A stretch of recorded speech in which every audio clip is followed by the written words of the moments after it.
while it's troubling, I think it also suggests that um, the police are concerned.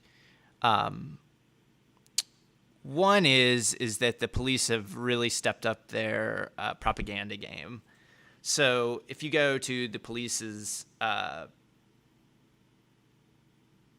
like YouTube channel, like they're cranking out content, and like it's all sort of a combination of like we're great, you know, yay us, and wannabe crime show type stuff, where it's like we're just gonna post this like camera footage of somebody doing a crime and hope you help us solve it because we don't know how to solve crimes on our own, I guess. Um, but this is a real departure from how they used to be. Like they used to be a lot less PR driven. And you're also finding like the FOP is trying to get more involved into politics. I believe the president of the FOP just announced he's going to run for a state house position, which, um, you know, runs a Republican. And I think it's in a sort of rural seat, probably going to win. Not super hard to imagine that. But they're really like doubling down on all their stuff, and I think you can make a real argument that in the last year the police have really exposed two things, like both their kind of psychotic and casual disregard for the humanity of the people that they are supposed to be serving, and their general ineptitude at their job.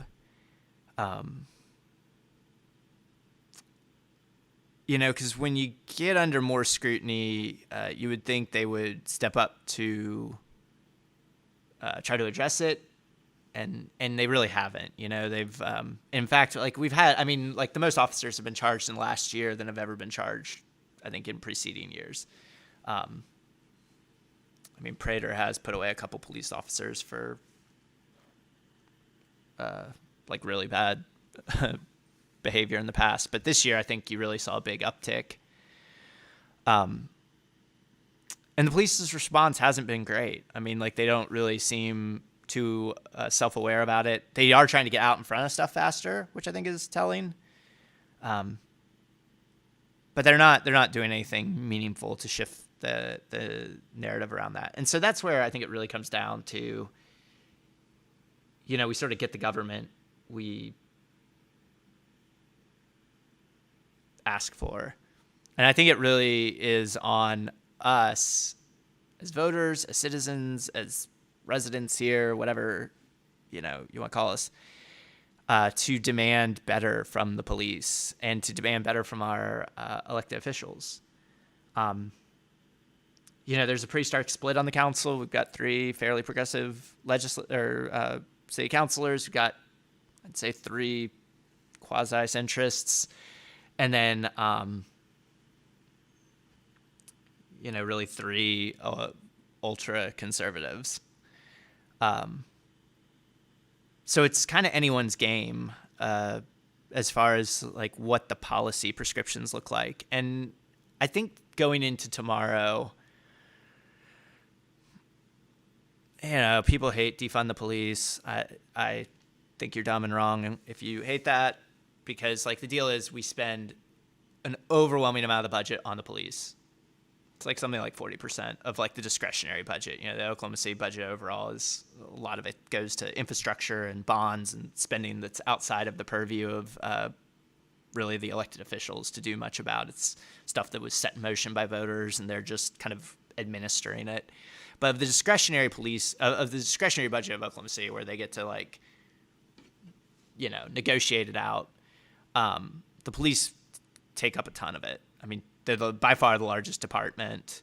When you look at like, what all this entails, administration, investigation, operations, public safety, a ton of it's patrol, which, has its own issues, right? I mean, that's where most of these deadly incidents happen. I mean, that's who initiated the high-speed chase that killed the mother the other week.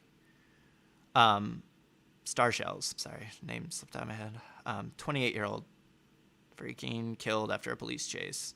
So I mean, when we say defund the police or reallocate or whatever you want to call it, it's like we got to stop doing the things that aren't working. Like we got to find different ways, better ways, other ways, smarter ways to address crime. And so like what a lot of advocates are asking for is fund services, fund, alternatives to policing, fund things that protect communities and encourage thriving and, improve the quality of life for people living here and don't just get them in a poverty trap of punishment and policing.